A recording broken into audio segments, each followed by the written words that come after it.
Hello everyone, আশা করছি সবাই ভালো আছো। তো আজকে কোনো কোশ্চেন সলভিং নয়। আজ আমি তোমাদের একটা ইনস্ট্রুমেন্ট দেখাবো যার নাম হচ্ছে রোটাভেপার। তো এই ইনস্ট্রুমেন্টটা কী করে, সলভেন্ট সেপারেশন করে। এখানে কিছু সলভেন্টের লিস্ট দেওয়া রয়েছে, তো এই সলভেন্টগুলোকে সেপারেট করতে পারে। তো এই ইনস্ট্রুমেন্টটার তিনটে পার্ট রয়েছে, তো সেগুলো আমরা তাড়াতাড়ি দেখে নিই। এটা হচ্ছে পাম্প, যেটা ভ্যাকিউম ক্রিয়েট করে।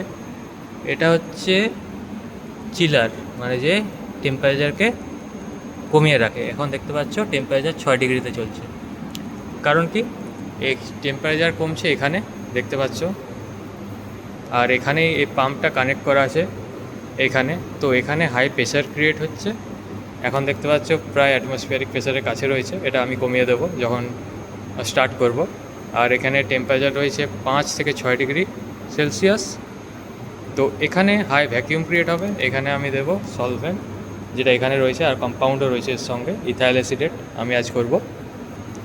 আর এখানে আমি টেম্পারেচার সেট করব 35।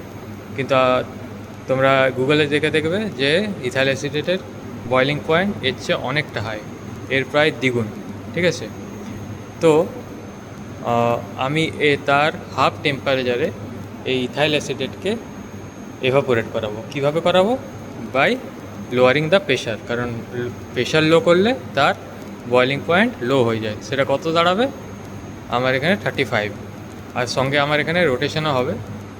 এই যে এটা রোটেশন হবে, আমি এটা কানেক্ট করব এই আরবিটা, গ্রাউন্ড বটম ফ্লাক্স। তো এখানে রোটেশনও হবে সঙ্গে। আর এটা আমার 35 ডিগ্রি কার টেম্পারেচার। এই ওয়াটার বাথের টেম্পারেচার হচ্ছে 35 ডিগ্রি সেলসিয়াস। ওকে, তো চলো আমি স্টার্ট করাই। তার আগে পুরো ইনস্ট্রুমেন্টটা দেখে দিই। এদিকে রয়েছে আমার টেম্পারেচার ওয়াটার বাথ, এদিকে রয়েছে আমার হাই ভ্যাকুয়াম পাম্প, আর এখানে রয়েছে আমার চিলার, যে কিনা ওটাকে ঠান্ডা করবে। তো এখান থেকে ভেপারাইজড হবে, এখানে ঠান্ডা হবে, সঙ্গে সঙ্গে এখানে লিকুইড ফর্মে চলে আসবে। তো চলো আজকে পড়ার বাইরে একটু প্র্যাকটিক্যাল দেখা যাক। এখানে সলিউশন আছে, এই যে দেখো ইথাইল অ্যাসিটেটের মধ্যে একটা আমার কম্পাউন্ড ডিজলভ আছে। তো ইথাইল অ্যাসিটেট উঠবে এখানে, গরম জল, ইথাইল অ্যাসিটেট ভেপারাইজ হবে। কারণ কি, এখানে হাই ভ্যাকিউম ক্রিয়েট করা হয়েছে, যার জন্য এই টেম্পারেচারে এটি ভ্যাকিউম হয়ে যাবে, যে এখানে এসে ভেপার সে কনডেন্স হবে এবং এখানে কালেক্ট হবে। ওকে, চলো তোমাদের স্টার্ট করে দেখাই।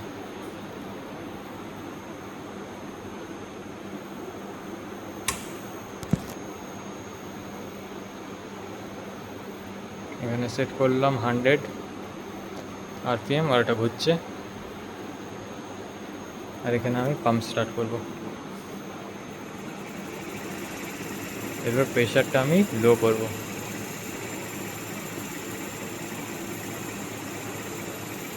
আর ওদিকে ওটা ঘুরছে।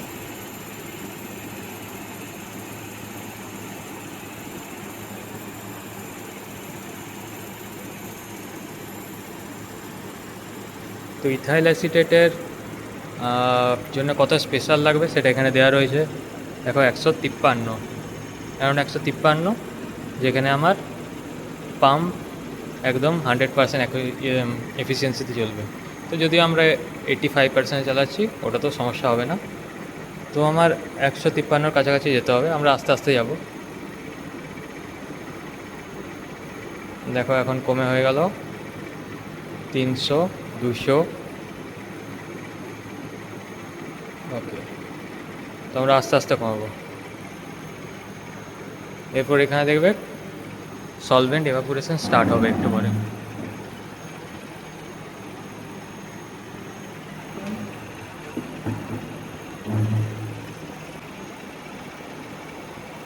এখন পাম্পে প্রেশার রয়েছে 127 মিলিবার, মানে এখানে হাই ভ্যাকিউম ক্রিয়েট হয়েছে।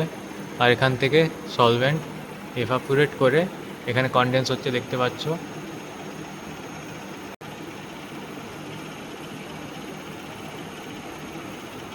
মানে আমাদের ইথাইল অ্যাসিটেট কনডেন্স হচ্ছে, তারপরে কালেক্ট হচ্ছে এখানে, দেখতে পাচ্ছ কালেক্ট হয়েছে এখানটাতে, দেখা যাচ্ছে।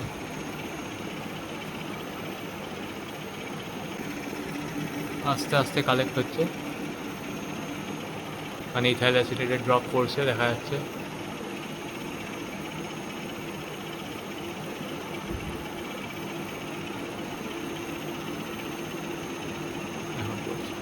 তো এটা হলো ইথাইল অ্যাসিটেট, এখান থেকে এভাপোরেট করছে, এখানে কনডেন্স হচ্ছে আর এখানে কালেক্ট হচ্ছে। তো আমার এখানে যে কম্পাউন্ড ডিজলভ আছে ওটা যখন ইথাইল অ্যাসিডে উড়ে যাবে তখন ওখানে আমি পেয়ে যাব। তো এখন এর টেম্পারেচার 34 ডিগ্রি সেলসিয়াস অ্যারাউন্ড।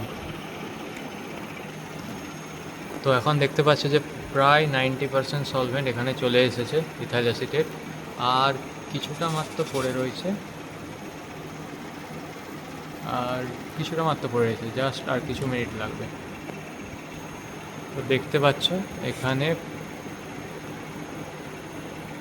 প্রায় সলিউট এখানে মানে আমার সলভেন্ট চলে এসছে এখানে, আর এখানে আমার যা ডিজলভ করেছিলাম কম্পাউন্ড সেটা দেখা যাচ্ছে। আর ব্যাস হয়ে গেল, এরপর আমি এটাকে তুলে নেব, কারণ এখানে সব ড্রাই হয়ে গেছে, অলমোস্ট ড্রাই হয়ে যাবে, কারণ সলভেন্ট চলে এসছে এখানে। বাকি আমরা মেজার করে নেবো। তো আজকে এই পর্যন্ত, আবার দেখা হচ্ছে পরের অন্য ভিডিওতে। যদি তোমাদের এরকম ভিডিও ভালো লেগে থাকে, নতুন ইনস্ট্রুমেন্ট দেখা, নতুন কেমিক্যালস দেখা যেগুলো তোমরা পড়ছো, তো বলতে পারো। তো আরও এরকম ভিডিও আমি ভবিষ্যতে নিয়ে আসবো। তো ভালো থাকবে, ধন্যবাদ।